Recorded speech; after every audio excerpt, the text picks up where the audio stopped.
देखिए, राहुल गांधी जी ने जातीय जनगणना कराई जानी चाहिए, इस बात को लेकर लगातार लोकसभा चुनाव में भी आदरणीय लालू प्रसाद जी, श्री तेजस्वी यादव जी लगातार इस बात की मांग कर रहे थे, सरकार पर दबाव बना रहे थे। 1996 से लालू जी इस बात को लेकर के कैबिनेट से पास करवाए थे, 11 में फिर संसद ठप किए थे। लंबी लड़ाई समाजवादी पुरखों ने लड़ी, मुलायम सिंह यादव जी, शरद यादव जी के साथ लालू प्रसाद जी ने। तो अब राहुल गांधी जी भी इस बात को कह रहे हैं, सब लोग मान रहे हैं इंडिया गठबंधन के कि जातीय जनगणना होनी चाहिए। बिहार में जातीय जनगणना हुआ, किसने अड़ंगा लगाया ये सबको पता है। आर्थिक सर्वेक्षण का कार्य हुआ और फिर आरक्षण का दायरा बढ़ाया। तो जातीय जनगणना को लेकर के अब बैकफुट पर है बीजेपी। जो प्रधानमंत्री जी कहते थे देश में 4 ही जातियां हैं, उनको अब जातीय जनगणना कराने के लिए मजबूर होना पड़ा। ये तो लालू जी, तेजस्वी जी की जीत है। उमर अब्दुल्ला ने पीएम मोदी से मुलाकात की है, जम्मू कश्मीर के हालात से चर्चा। देखिए, उमर अब्दुल्ला जी जम्मू कश्मीर के मुख्यमंत्री हैं, वो आदरणीय प्रधानमंत्री जी से मिले हैं। तो मुख्यमंत्री प्रधानमंत्री जी से मिल करके अब क्या बात हुई है तो हमें नहीं पता, लेकिन कश्मीर की बेहतरी के लिए ही बात हुई होगी। कश्मीरी हिंदुओं की हत्या पर फारूक अब्दुल्ला का एक बयान आया है, हुआ तो हुआ, इसकी वजह। देखिए, उन्होंने क्या कहा है, किस संदर्भ में कहा है, इसकी पूरी जानकारी हमें नहीं है। इस पर चैनल के इंटरव्यू में 1990 में कश्मीरी पंडितों की हत्या के बारे में उन्होंने सवाल किया गया, तो ये कह रहे हैं कि उन्होंने किस संदर्भ में कहा, इसको उनके बयान को देखने के बाद ही इस पर कोई प्रतिक्रिया दी जाएगी।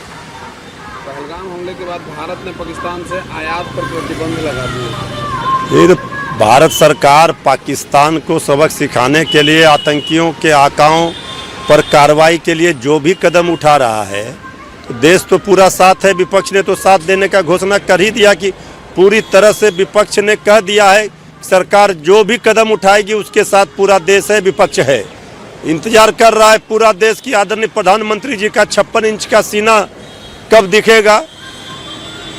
पाकिस्तान के रक्षा मंत्री ने भारत को चेतावनी दी है कि वो सिंधु नदी पर बने किसी भी ढांचे को। अरे पाकिस्तान क्या चेतावनी देगी? पाकिस्तान पहले अपना पाकिस्तान को बचाए, अपने मुल्क को बचाए, यही बहुत है। पाकिस्तान भारत को क्या आंख दिखाएगा?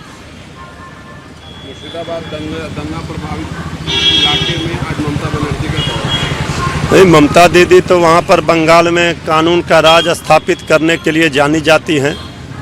दंगा फसाद उन्माद बीजेपी वाले करा रहे हैं बंगाल को डिस्टर्ब करने के लिए, लेकिन ममता दीदी के रहते बंगाल में चाहे कोई भी दंगाई हो, कोई भी उपद्रवी हो, उनके ऊपर कार्रवाई होगी, इसकी गारंटी है।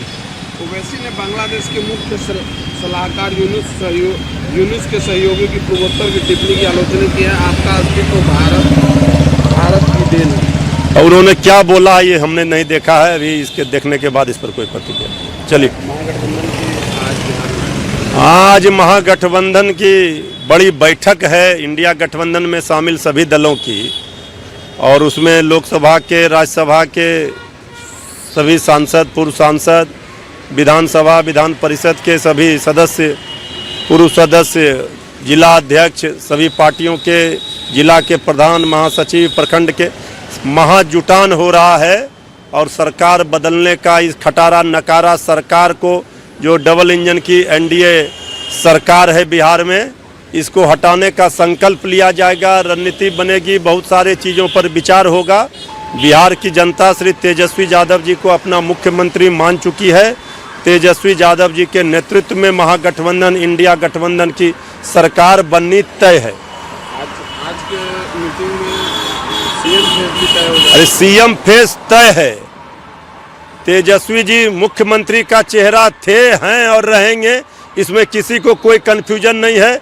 कौन क्या बोलता नहीं बोलता इससे कोई लेना देना नहीं। सोनिया गांधी जी, खड़गे जी और श्री राहुल गांधी जी, आदरणीय लालू प्रसाद जी, श्री तेजस्वी यादव जी, वाम दलों के सभी नेतागण, वीआईपी पार्टी के मुकेश सहनी जी, सब लोग इस बात को तय कर चुके हैं। 2020 में भी तय था, 2025 में भी ये तय है। इसमें कहाँ कोई कंफ्यूजन है ही नहीं। ये सवाल ही बेईमानी है अपने आप में।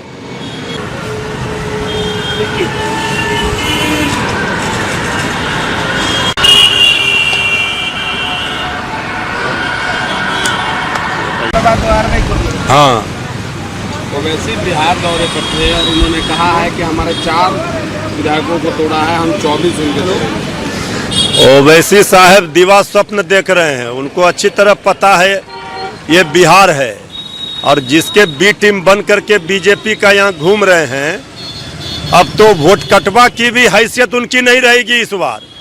4 कैंडिडेट तो मिलेगा ही नहीं उनके पास, तो वो चले हैं यहाँ बीजेपी के लिए फील्डिंग करने के लिए। हमारे सीमांचल के बिहार के अल्पसंख्यक भाई समझ रहे हैं कि इस लड़ाई को कमजोर करने में कौन आगे, किसको आगे किया जा रहा है बीजेपी के द्वारा।